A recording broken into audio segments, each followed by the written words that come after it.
నా పేరు సిహెచ్ శ్రీనివాసులు, అందరూ రాయుడు అని పిలుస్తారు. నేను 2019 సంవత్సరం నుంచి ఇంటర్ మేడం వాళ్ళ దగ్గర నమ్మకంగా పనిచేస్తూ ఉన్నాను. అయితే గత 1.5 సంవత్సరం నుంచి నేను రోజు ఇంటికి వెళ్ళేటప్పుడు తాగుతా అంతా చేస్తూ ఉన్నాను. ఇవి నేను హేమంత్ అనే అతనికి చెప్తా ఉన్నాను, ఇంటికి వెళ్ళినప్పుడు తాగుతా ఉన్నాను అని చెప్పేసి. అయిపోయిన తర్వాత నవంబర్ నెలలో టీడీపీ జనసేన సమన్వయ మీటింగ్ జరిగింది. సమన్వయ మీటింగ్ జరిగినప్పుడు టీడీపీ పార్టీ హౌస్కి వెళ్ళాను. పార్టీ హౌస్కి వెళ్ళిన తర్వాత జనసేన పార్టీలో ఉండే పేట చంద్ర అనే అతను, ఎమ్మెల్యే సుధీరెడ్డి మనిషి సుజిత్ ఇద్దరు మాట్లాడుకుంటా ఉంటే నేను వాళ్ళ దగ్గరికి వెళ్ళాను. వాళ్ళ దగ్గరికి వెళ్ళినప్పుడు చంద్ర వచ్చేసి సుజిత్కి నన్ను పరిచయం చేశాడు. మీ ఎమ్మెల్యేకి మీ సీనియర్ ఉన్నాడు కదా, ఆ విధంగా మా మేడం వాళ్ళకి కుమార్తె రాయుడు 24 గంటలు పక్కనే ఉంటాడు అని చెప్పేసి నన్ను అప్పుడు పరిచయం చేసి నా నెంబరు సుజిత్కి తీపించాడు. సుజిత్కి తీపించిన తర్వాత దానికి పక్క రోజు నేను రేణుగుంట నుంచి కళాశాలకు వెళ్తా ఉంటే ఆయన బస్టాండ్ దగ్గర చంద్ర బస్టాండ్ దగ్గర ఉన్నాడు. బస్టాండ్ దగ్గర ఉంటే నా కుమార్తె ఇంతవరకు వదులు రాను అని నేను చెప్పాను. చెప్తే సరే వదులుతాను రాయుడు, వదాం రా, నాకు హేమంత్ చెప్పాడు నువ్వు తాగుతామని చెప్పేసి. మేడం వాళ్ళు కూడా లేదు కదా, తాగుదామనేసి నన్ను కళాశ్రీ ఎస్ఎస్ కళ్యాణ మండపం హైవేలో కళాశ్రీ ఎస్ఎస్ కళ్యాణ మండపం దగ్గరికి తీసుకుని వెళ్ళి మందు తాగిపించాడు. మందు తాగిపించి తాగుతా ఉంటే సుజిత్ ఏమన్నా ఫోన్ చేశాడా అని అడిగాడు. లేదు నాకేం చేయలేదనా అని చెప్పాను. చెప్తానే నాకు జీతం ఎంత ఇస్తారు అవంతా అడిగాడు. నేను 8,000 ఇస్తారు నా అవంతా చెప్పాను. చెప్పిన తర్వాత సుజిత్ ఫోన్ చేస్తాడు. ఫోన్ చేసి మన మేడం వాళ్ళ గురించి విషయాలు అడుగుతాడు. అది చెప్పు, నేను డబ్బులు తీసాను వాడి కాడ అని చెప్పాడు. విషయాలు మనం ఎందుకు చెప్పాలన్నా వాడికి సుజిత్కి అని చెప్తే లేదు రైడు ఏం కాదు, వాడు మా పక్కన రోడే, నువ్వు చెప్తాము నేను నీకు డబ్బులు తీసాను అని చెప్పాడు. చెప్పిన తర్వాత మళ్ళీ పక్క రోజు నాకు సుజిత్ ఫోన్ చేశాడు. సుజిత్ ఫోన్ చేసి చంద్ర ఏమన్నా చెప్పాడా అని అడిగాడు. మాతో నువ్వు ఫోన్ చేశారు, మా మేడం వాళ్ళ గురించి అడుగుతాడు, విషయాలు చెప్తా ఉండు, డబ్బులు ఇస్తాడు అని చెప్పాను. ఎంత డబ్బులు ఇస్తామని చెప్పినాడు అని అడిగాడు. లేదు నాకు ఎంత ఇస్తామనేసి ఏం చెప్పలేదు, విషయాలు అడుగుతా ఫోన్ చేస్తాడు, విషయాలు అడుగుతాడు, అది మాత్రం చెప్పు అని చెప్పి నేను డబ్బులు తీసాను అని చెప్పాను. సరే నేను ఇస్తాను అని చెప్పి దానికి మళ్ళీ 2 రోజుల తర్వాత నేను మేడం వాళ్ళ ఇంటి దగ్గర ఉంటే పేట చంద్ర అని అతను ఫోన్ చేసి ఎస్ఎస్ కళ్యాణ మండపం దగ్గర ఉన్నాం రాయుడు, 1 నిమిషం వస్తావా మాట్లాడాలా అని చెప్తే నేను బండి వేసుకొని ఎస్ఎస్ కళ్యాణ మండపానికి వెళ్ళాను. బండి అక్కడికి వెళ్తే అక్కడ ఆల్రెడీ సుజిత్ చంద్ర కూర్చొని మందు తాగుతా ఉంటే నేను వెళ్తానే నాకు గ్లాస్లో పోసి రైడు అని చెప్పారు. నాకు లేదన్నా మేడం వాళ్ళు ఇంటికాడ ఉన్నారన్నా, నేను తాగిపోయి వాసన వస్తాను తెలుసుకొని చెప్తాను మళ్ళీ వద్దులేనా అని చెప్తే 1 గ్లాస్ తాగని చెప్పేసి 1 గ్లాస్ ఇచ్చారు. 1 గ్లాస్ ఇచ్చిన తర్వాత నీకు చెప్పినాను కదా మేడం వాళ్ళ గురించి అడుగుతా ఉంటాడు, ఫోన్ విషయాలు అడుగుతాడు, డబ్బులు తీస్తాడు అని చెప్పేసి చెప్పాను కదా అని చెప్పి అడిగినాడు. అవును నాకు చెప్పినారు నేను చెప్పాను. చెప్పిన తర్వాత 30 లక్షలు ఇస్తాడంటే సుజిత్ విషయాలు చెప్తా ఉంది అని చెప్పాడు. 30 లక్షలు అంత డబ్బులు ఎందుకు అని నీకు చెప్పావు 8,000 చేస్తామని చెప్పేసి నేను అడిగిన బయట వెళ్ళి బాగా హ్యాపీగా ఉంటాడు అని చెప్పేసి అప్పుడే నాకు 2 లక్షలు తీసి ఇచ్చాడు. చంద్ర అని అతను సుజిత్ దగ్గర 2 లక్షల డబ్బులు ఇచ్చాడు. ఆ 2 లక్షల డబ్బులు నేను తీసుకొని నేను ఇంకా డబ్బులకి పడి ఇంకా డబ్బుల కోసం డబ్బుపై ఆశ చేసి ఇంకా 2 లక్షలు ఇచ్చారంటే ఇంకా 30 లక్షలు కూడా ఇస్తారు అని చెప్పేసి ఆ డబ్బులు కూడా తీసుకున్నాను అని చెప్పేసి నేను ఆ 2 లక్షల డబ్బులు తీసుకొని పార్టీ హౌస్కి వెళ్ళిపోయి అక్కడ నా రూమ్లో నా ల్యాప్టాప్ నేను దాచిపెట్టేసి మళ్ళీ ఇంటికి వెళ్ళినప్పుడు ఇంటికాడ పెట్టేసి ఖర్చు పెట్టేస్తా ఉంటే అప్పుడు నాకు సుజిత్ ఫోన్ చేయడం స్టార్ట్ చేశాడు. ఫోన్ చేసి విషయాలు అడుగుతా ఉన్నాడు, ఇక్కడ నాకు ఏం చేస్తున్నాడు అంతా అడుగుతా ఉన్నాడు. నేను మొత్తం నేను చెప్తా ఉన్నాను. చెప్పేసి టికెట్ కోసం ఏమైనా ట్రై చేస్తున్నారా వాళ్ళతో అడిగాడు. అవును నాతో పార్టీ హౌస్కి వెళ్తున్నారు, పార్టీ హౌస్లో మాట్లాడుతున్నారు, నాడేళ్ళ మనం మాట్లాడుతున్నారు, అది మొత్తం నేను చెప్పేసి ఇంకా ఎలక్షన్ అంతా అయిపోయింది. సుధీర్ రెడ్డికి టికెట్ వచ్చిన రోజు అన్న వచ్చేసి సుధీర్ రెడ్డిని మాతో సుధీర్ రెడ్డి వీడియో ఒకటి మాట్లాడి ఇప్పుడే కాదు ఇంకో వచ్చే 15 సంవత్సరాలు 20 సంవత్సరాలు మేమే ఇక్కడ ఉంటాము, మమ్మల్ని ఎవరు ఏం చేయలేరు అని చెప్పి వీడియో ఒకటి మాట్లాడుతూ ఉంటే అన్న వాళ్ళు చూసి సుధీర్ రెడ్డిని తిట్టారు. వీడియో ఇంకో 6 నెలల ముందు వచ్చేసి టికెట్ తెచ్చుకొని ఓవర్ యాక్షన్ అంటా ఉంటే నేను అప్పుడు వాడికి వాయిస్ మెసేజ్ వాట్సాప్లో రికార్డ్ చేసి వాడికి సుజిత్కి పెట్టాను.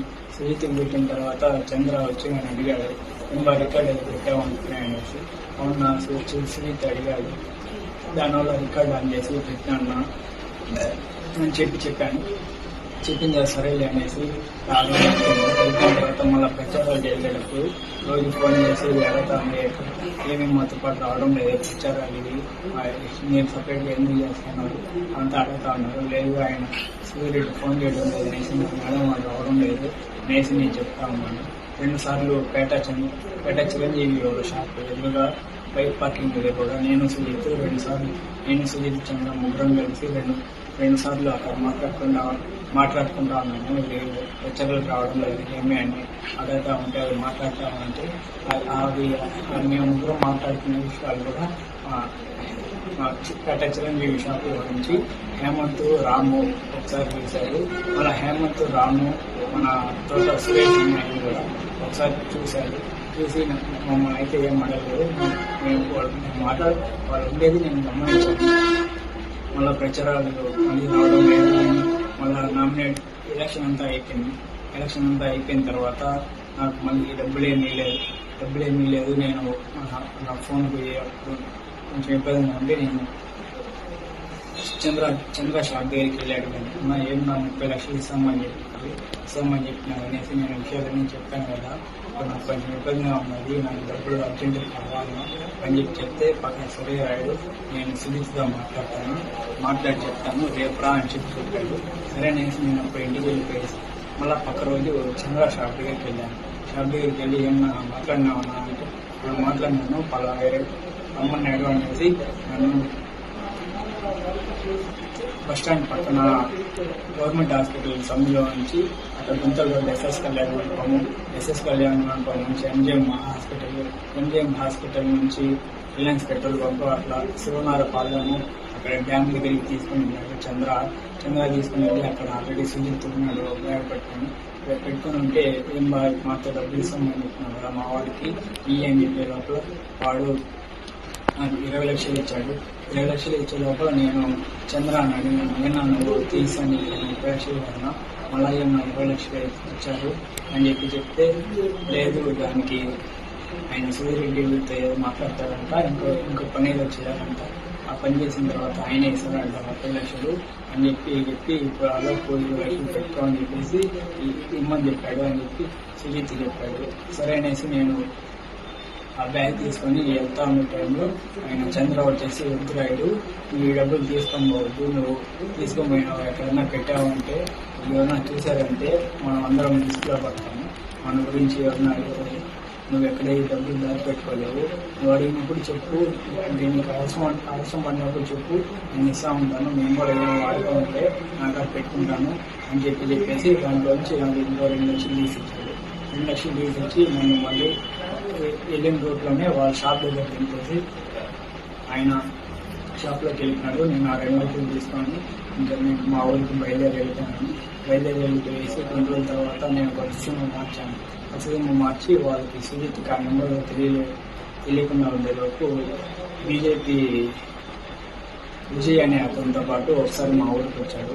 మా ఊరికి వచ్చి విజయ్ మా ఊరికి వచ్చి నాతో మాట్లాడినాడు. సుజిత్ వచ్చేసి నాతో ఏమీ పోవడం లేదంటే నేను అక్కడికి ఆయన అడిగాడు.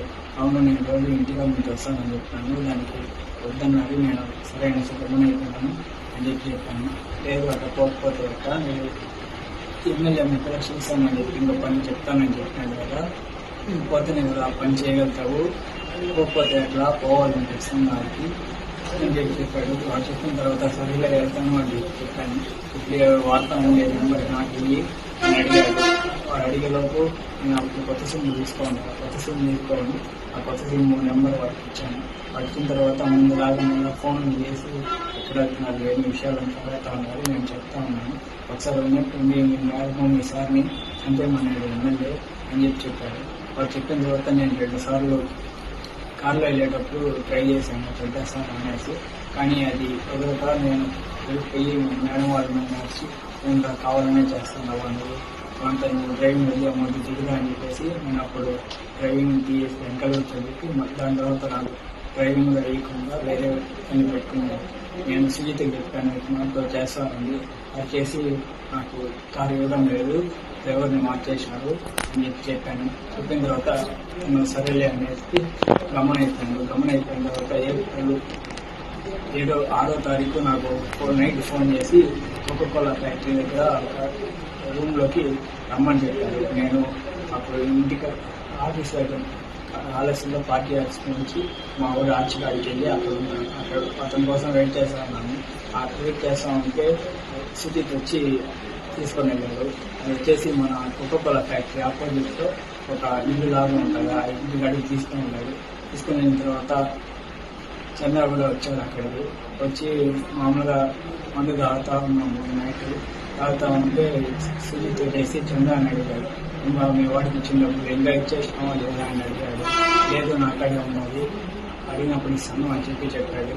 మాతో ముందుకు నువ్వు అన్నదానం చేస్తాను అనేసి సుజిత్ చంద్ర అని అడిగాడు. లేదు ముందు అంటే అప్పుడు వ్యాపారాలు బాగా అవుతానని చేసినాము, ఇప్పుడు కుదరడం లేదు, ఆ డబ్బుల్లో ఇచ్చిన డబ్బుల్లో నుంచి చేస్తా ఉన్నాను అని చెప్పాడు. మీ మేడం వాళ్ళు బర్త్డే వస్తుంది, ఏం ప్లాన్ చేస్తున్నారు అని అడిగాడు. అడిగిన తర్వాత ప్రోగ్రామ్ ఏం లేవు, ప్రోగ్రామ్ అనుకోవడం లేదు, ఇంకా ఏం ప్లాన్ చేయలేదు అని చెప్పాడు. సరే మీ వారిని నమ్మచ్చా, రికార్డు నమ్మచ్చా చేస్తున్నాను మాట్లాడేది అవంతా అడిగినాడు. లేదు అంత ఏం చేయలేదు అని చెప్పాడు. చెప్పిన తర్వాత చంద్రాన్ని అతనికి ఫోన్ వచ్చేటప్పుడు వెళ్ళి ఫోన్ మాట్లాడతా అట్లే వెళ్తున్నాడు. అలాగే నాకు కూడా మంది ఎక్కువైపోయి నేను పడుకునే సమయంలో సుజిత్ వచ్చేసి నాకు ఫోన్ తీసుకున్నాడు. నాకు ఫోన్ తీసుకొని ఏదో నైట్ మొత్తం చూశాడు. చూసిన తర్వాత మళ్ళీ నేను అప్పుడు పడుకునేసాను. తర్వాత లేసి ఫోన్ చేసేటప్పుడు ఛార్జింగ్ అయిపోయి మళ్ళీ అతనే కేబుల్ ఇచ్చాడు. కేబుల్ ఇచ్చి ఛార్జింగ్ పెట్టుకుంటా ఉంది. అర్ధగంట ఛార్జింగ్ పెట్టుకుని నేను తిరుపతికి వెళ్ళాను హాస్పిటల్ కాడికి. తిరుపతికి వెళ్ళిన తర్వాత మళ్ళీ ఫోన్ చేశాడు సుజిత్.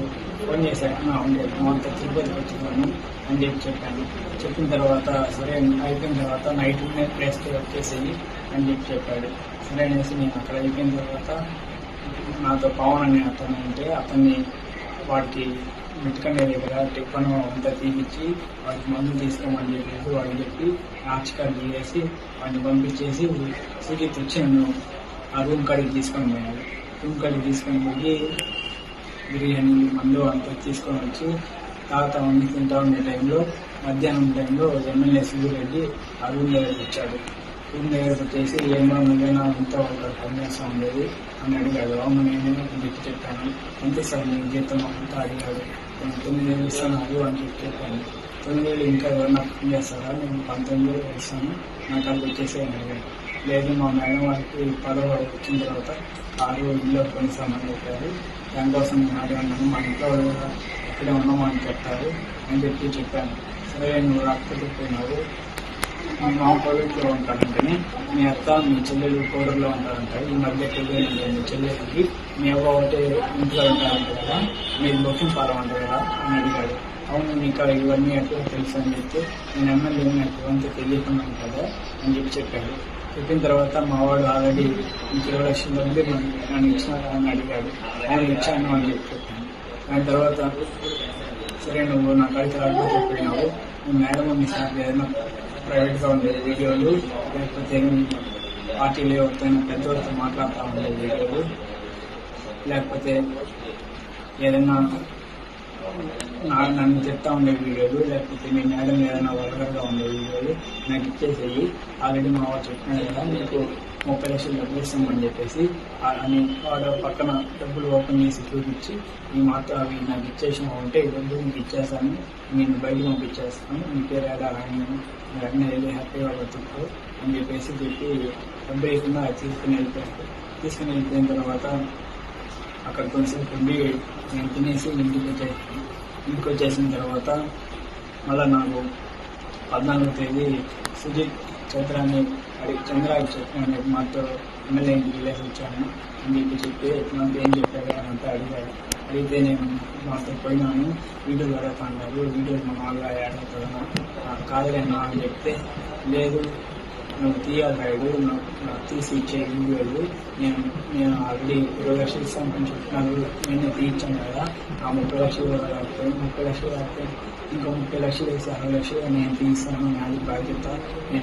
మన నమ్మకం మళ్ళీ వాళ్ళకి మనకి సంబంధం ఉండదు, పనే పోతుంది అని చెప్పేసి ఆ రోజు వెళ్ళిపోయాడు. ఆ రోజు నాకు కొట్టేసారి అని అతను కూడా 3 సార్లు ఫోన్ చేశాడు. 3 సార్లు ఫోన్ చేసే లోపల నేను ఫోన్ చేయట్లేదు, ఆటోమేటిక్గా రిప్లై కాల్ యూ బ్యాక్ అనేసి పెట్టిన తర్వాత అతను నాకు మెసేజ్ పెట్టాడు. ఏమి మనతో సుజిత్ ఎమ్మెల్యే ఇంటికి తీసుకోమన్నాడు అంటే మాట్లాడినంటే కదా ఆ వీడియోలు నువ్వు తీసి చేరాడు అంటే సుజిత్ చంద్ర ఆల్రెడీ ముందే మాట్లాడుతూ ఉన్నారు వీడియోల గురించి. వాళ్ళు ఆల్రెడీ నేను ముందు విషయాలు చెప్తాను అంతా ఆల్రెడీ మాట్లాడుతూ ఉన్నాను అని నాకు మెసేజ్ పెట్టాడు. మొత్తం ఆ వీడియోలు తీసిచ్చేది మనం మనం కలిసి ఉండాలి, ఇప్పుడు వాళ్ళని ఊళ్ళో నుంచి తరమేయాలి, ఆ వీడియోలు తీసిచ్చేయని వాళ్ళు అవుతుంది అనేసి నాకు మెసేజ్ పెట్టాడు. అన్న నాకు మెసేజ్ ఏం పెట్టద్దు, నా ఫోన్ ఎప్పుడు అకౌంట్ తీసుకుంటానో తెలియదు, ఏదైనా ఉంటే చంద్ర అని చెప్పి చంద్ర నాకు చెప్తాడు అని చెప్పాను. చెప్పిన తర్వాత సరే అనేసి దాని తర్వాత 23వ తారీఖు వరకు నేను అప్పటివరకు నేను వీడియో ఏం తెలియదు.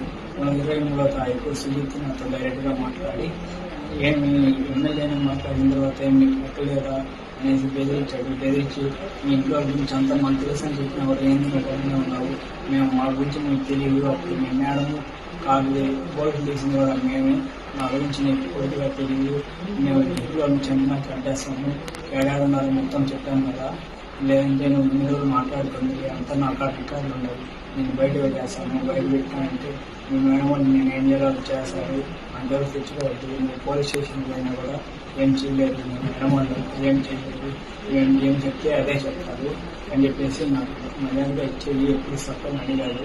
ఇప్పుడంతా బర్త్డే ఉంటుంది 25వ తారీఖు, నాకు ఫుల్ పనులు ఉన్నాయి అవ్వదు, మళ్ళీ ఇస్తాను 26వ తారీఖు అట్లా ఇస్తాను అని చెప్పాను.